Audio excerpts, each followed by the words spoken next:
Olá, seja bem-vindo ao Lugar do Livro e hoje falar dos 10 melhores livros que eu já li na vida. Aqueles livros que... olha o cachorro aí fazendo barulho.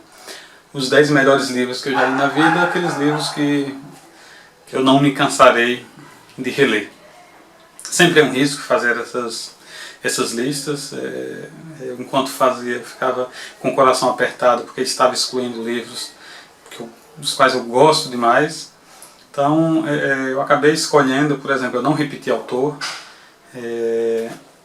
porque há livros, por exemplo, que de Faulkner entrariam 2 livros, eu acabei eliminando um, deixando somente um.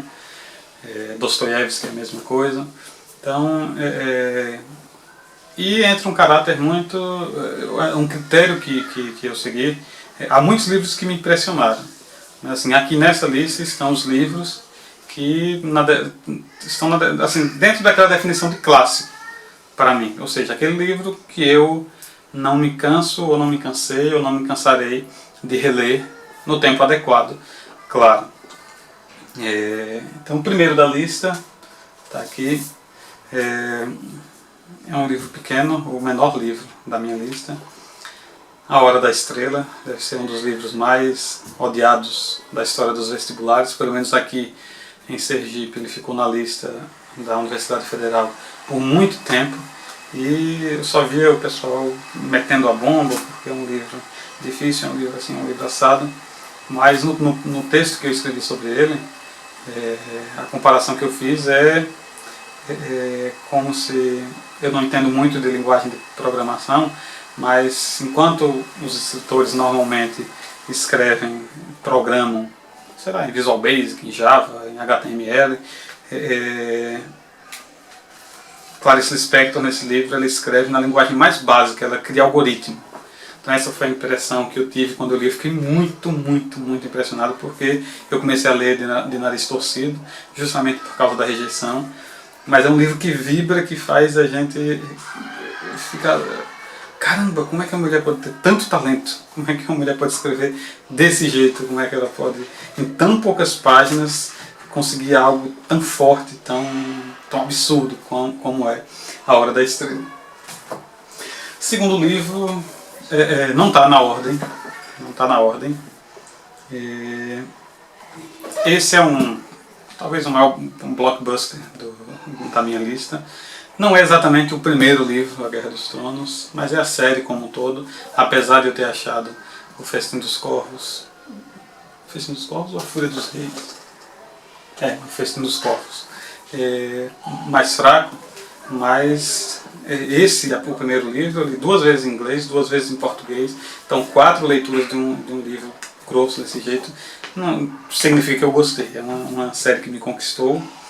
Uma série que é grandiosa, tem personagens espetaculares e estou ansioso para ver o final da série e ansioso para que o George R. Martin que ele não se venda para a HBO e fique esticando a sua saga, que ele não esqueça que são 7 livros que ele tinha programado e que ele termine nos 7. Terceiro livro, esse eu acho que de todos os tempos é o meu livro brasileiro favorito, é A Crônica da Casa Assassinada, do Lúcio Cardoso. É um livro também, vai estar o post que eu escrevi sobre ele. Como eu digo lá no post, é um livro de gente grande, é um livro com temática pesada, é um clássico, uma história clássica, como são as histórias, por exemplo, de Faulkner, sobre famílias se despedaçando, se desfazendo.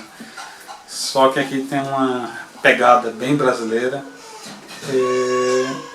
É fantástico, Lúcio Cardoso. Esse é um livro que eu preciso reler e que eu quero reler logo. É um livro que me causou, assim, me deixou bastante melancólico. Assim, é um livro muito bom. Pena que não é tão conhecido. Se você tiver a oportunidade de encontrar esse livro por aí, invista tempo na leitura dele. É um livro que, apesar de não ter tantas páginas, 536, mas é um livro de leitura lenta. O próximo livro da lista é um livro que me surpreendeu muito. Eu comprei apenas para conhecer o autor, Robert Louis Stevenson. famoso autor da Ilha do Tesouro. Eu achava que era um autor de livros infantis, também famoso por O Médico e o Monstro. Então eu comprei, eu vou aproveitar uma promoção da Cosac Naif e vou conhecer a edição linda, bonita para variar, né, com a Cosac Naif. Vou conhecer esse escritor, mas fiquei encantado, impressionado, porque cada história dele mostra uma maestria assim, absurda na arte de contar histórias. Ele não é um virtuoso em relação à sua prosa, se tem uma prosa complicada ou belíssima, não, é uma prosa competente, simples, mas é o jeito, as histórias que ele conta são histórias espetaculares. Aqui são 6 histórias e todas absolutamente geniais. O Clube do Suicídio é fantástico. O Estranho Caso de Dr. Jekyll e Mr. Hyde, sem comentários. Mark Hain. O Demônio da Garrafa é assim, uma adaptação que ele faz. Ele mesmo disse que a história original não é dele, mas ele faz uma versão da história de Aladdin, né, do gênio e dos 3 desejos, uma versão mais mórbida, espetacular. Esse é um livro para ser lido e relido, e também é um livro que eu já quero reler. O próximo livro serão 3 livros que infelizmente não estão aqui. Na verdade, primeiro eu vou colocar a foto aqui. Vidas Secas é um livro pequeno de Graciliano Ramos, alagoano, mas você lê Graciliano Ramos, é Faulkner, é um Faulkner nordestina. História muito contundente, muito forte, muito dura, uma história em que não sobra uma palavra, como ele diz, o ofício de escrever é como se fosse aquelas mulheres lavando roupa na beira do rio, que bate, que lava, enxuga, fica para que não fique nenhum excesso. Então é um trabalho de paciência, e Vidas Secas é justamente isso. Você vê que não poderia ser nem um pouquinho mais longo, nem um pouquinho mais curto. É literatura de alto nível e um livro para ser lido e relido contínuas vezes. Outro livro que me deixou muito, muito impressionado, e que eu só lamento o fato de eu ter visto o filme antes, é Reparação, do Ian McEwan. Eu não tenho o livro aqui porque eu dei de presente a um amigo. Eu tinha visto o filme Desejo de Reparação e achei genial a ideia, o que ele faz com a literatura. Mas mesmo assim eu tentei abstrair ao máximo a experiência do filme, e o livro em si ele tem muita força, ele mostra muito bem como a literatura pode nos enganar e como muitas vezes a gente quer ser enganado pela literatura. Absolutamente magistral. O terceiro livro, são 4 livros que eu não tenho aqui. O terceiro livro está com meu irmão emprestado, do Cormac McCarthy, Meridiano de Sangue, está aqui. É um livro que eu já li 2 vezes e estou querendo ler uma terceira. O Harold Bloom, ele diz no Como e Por que Ler, que só começou a gostar do Meridiano de Sangue quando ele leu pela segunda vez, e que ele sempre relê e cada vez gosta mais. E a prosa do Cormac McCarthy é poderosíssima, feitiça, e aqueles personagens, a violência, todo o simbolismo presente no seu livro. A primeira vez que eu li eu gostei, mas confesso que não gostei tanto assim. Na segunda vez que eu li, foi exatamente esse o efeito, que é o que dizem, né? O Ítalo Calvino diz que o clássico você relê, e quanto mais vezes você relê, mais coisas novas e mais espetaculares você vai descobrir. Então, Como Meridiano de Sangue foi assim, e é um livro que eu também não me cansarei de reler. Um outro livro que eu preciso reler, é um fato, Lolita, Nabokov. Eu li essa edição aqui, da Vintage, o livro em inglês. Eu quero ler, eu vou comprar ainda aquela edição em português da Alfaguara, belíssima, belíssima, belíssima. É um livro muito poderoso, eu já usei poderoso várias vezes, mas todos os livros que estão aqui têm essa qualidade. Lolita é um clássico absoluto. não é só um livro sobre um cara doente, é um livro... o sujeito, o Humbert Humbert, ele é... A forma como ele se trata, ele sabe que ele é doente, ele sabe que ele é mau, ele sabe que ele age com covardia, mas ele é como se ele não conseguisse escapar dessa...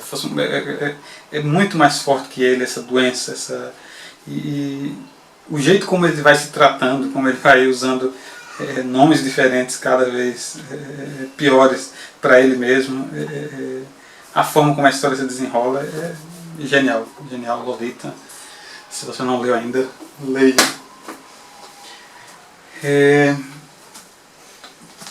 O penúltimo livro eu também ainda não li. O penúltimo livro não está aqui comigo. Está aqui, na verdade, esse não é o livro que eu li. O Sonho e a Fúria. Eu fiquei na dúvida. Coloco Luiz em Agosto, coloco o Sonho e a Fúria. Resolvi esse aqui porque, como obra literária, é absurdo como... É como aquele filme que só faz sentido na última cena. Essa é a impressão. Puxa, o cara está fazendo todas aquelas coisas aleatórias, aparentemente aleatórias, aquele capítulo com o sujeito com problemas mentais que não faz sentido, o capítulo com o Quentin que não faz sentido, e você vai sem entender, à medida que você vai chegando no finalzinho da estrada, aí tudo se junta, é muita maestria, é muito domínio da narrativa, é muita genialidade. Então O Sonho e a Fúria é um dos meus livros preferidos, e é um livro que eu preciso voltar, para o qual eu preciso voltar. Tente O Sonho e a Fúria. Infelizmente, aquele que é meu livro favorito, na verdade, esse livro aqui, é Duas Narrativas Fantásticas, de Dostoiévski. Ele tem duas histórias, A Dócil e O Sonho de um Homem Ridículo. Mas esse livro não está aqui, não é por conta da Dócil, apesar de ser genial, mas por conta de Um Sonho de um Homem Ridículo. É a historiazinha que eu levaria para uma ilha deserta, é o livro que eu decoraria se eu vivesse no mundo de Fahrenheit 451. Para mim, O Sonho de um Homem Ridículo resume bem o que é literatura. Se você nunca leu ou não sabe o que é, corra atrás, mas para mim é o que melhor do que eu li, é o melhor que Dostoiévski já escreveu, e mais do que Dostoiévski, é a melhor coisa que eu já li na minha vida. Já li e reli várias e várias vezes. O caso de Dostoiévski também, eu queria colocar Crime e Castigo, queria colocar O Idiota, mas O Sonho de um Homem Ridículo, poucas páginas, mas é o melhor que eu já li na vida. Esse, de todos os livros que estão aqui, esse é o único que está ranqueado, na verdade. Ele é o meu top 1. Todos os outros estão ali igualmente, ou quase igualmente, bem colocados. Bom, é isso. Esses são os melhores livros que eu já li na vida. Claro, é um ranking pessoal. Não pretendo impor o meu gosto para ninguém, mas esse é o meu gosto, essa é a minha preferência. Se você quiser deixar a sua opinião, deixe seu comentário dizendo qual é o melhor livro que você já leu, quais são os 10 melhores, se você concorda, se você discorda do meu ranking. E é isso aí, obrigado. Se gostou, curta, se inscreva no canal. Até o próximo vídeo.